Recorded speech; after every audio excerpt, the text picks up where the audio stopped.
Hey, good morning. You must seek it. This one might be tough. It will probably make some people feel, like they're being judged, or that maybe I'm saying something negative about them. But I promise you, I only want you to find your peace, your mission, your purpose, to be helped, to be able to help yourself. You must seek it.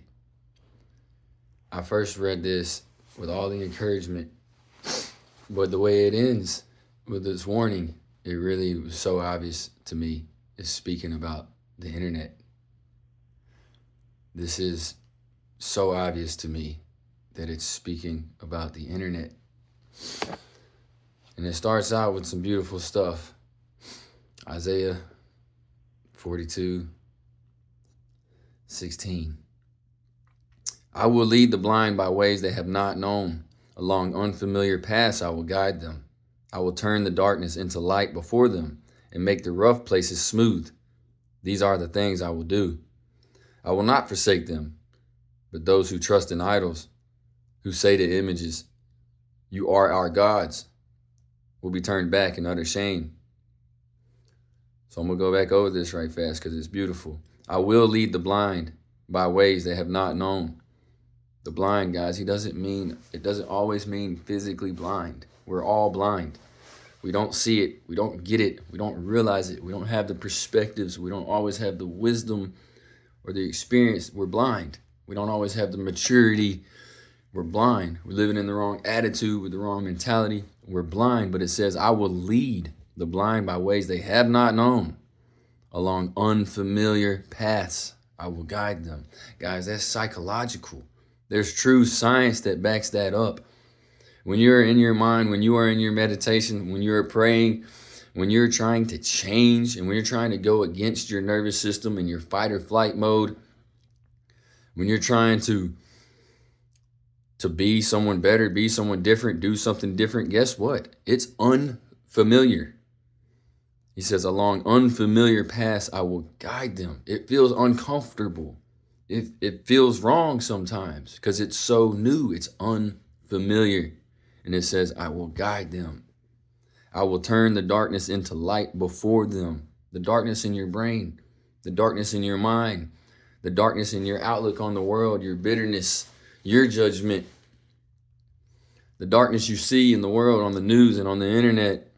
But he says, the darkness in your mind, I will turn the darkness into light before them and make the rough places smooth. Those rough places in your mind, those memories that hurt, those memories that bring you shame, those memories that bring you regrets, those what ifs or whys or how come, all those rough places in your mind, I will make them smooth. This is powerful. These are the things I will do. But here's the warning. Here's the part some of you are not gonna like. It's okay, you don't have to like it, but you need to understand it. You must seek it. But those who trust in idols, who say to images, "You are our gods," will be turned back in utter shame. Images. Where do you see the most images? Where do you see more images than anywhere else? Where do we, as a world, as a whole, say to images, "You are our gods"? On the internet. Yeah, you can say TV and stuff and your phone in general, but it's on the internet. And this is where it gets nasty. We have something going on right now, and it has been for a decade. Women have begun to worship themselves. And I blame the lack of leadership in men. I blame the lack of godly men, the lack of godly fathers, the lack of godly prospects in the dating world, the lack of godly leaders, the lack of godly men. women have turned from men and begun to worship themselves. Remember, look, who says to images, but those who trust in idols, who say to images, you are our gods. Okay? These women who are taking all these selfies every day for all this attention every day, for all these other men to give them attention every day, are worshiping themselves. And these men who are giving them attention are worshiping them as well. And look, I've already had this discussion on the internet. There's plenty of positive reasons to post your selfies. Your family and your friends need to know that you're doing okay. They need to see you checking in. Okay, there's plenty of positive, great ways that it's perfectly fine for you to be posting your selfies, okay? But you know, whenever you've accepted all these friend requests from people you don't know, or you've sent out all these friend requests to people you don't know, and you have all these followers, and that your pictures are really, really provocative in ways that make men lust, if you're showing your mouth open and licking your lips, if you're showing your booty in every picture, if your cleavage is hanging out all the time, is that for your family and friends? I'm not attacking you. I'm not judging you. I'm just noticing the connection. And this is all I got to say. Where your attention is where your heart is. And where your heart is where your attention is. Turn your hearts to God and you will turn your attention to God. Turn your attention to God and you will turn your hearts to God.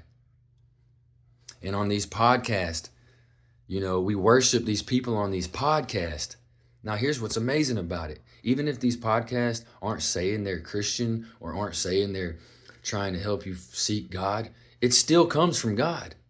It's still godly wisdom.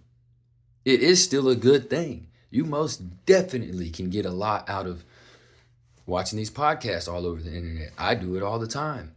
But first, you must seek it. You must be in prayer. I preach prayer. I don't preach, but if there's one thing I stand on, because I'm not religious, I'm not throwing the Bible at you. I am throwing prayer at you. You have to pray. And if you're praying and then watching these podcasts, great. And you're giving all the glory to God, great. Because you get resources. God's helping you. You have so many ways to grow, to get closer to God, to being like God, to living like God. It's great that we have these resources, but when you only see these resources and you give all the glory to these resources, you're now worshiping these resources. You must first seek God, worship God, then appreciate these resources by acknowledging God. So we're on the internet worshiping each other, turning ourselves into idols and turning ourselves into gods. Where your attention is where your heart is. And where your heart is where your attention is. You must seek it.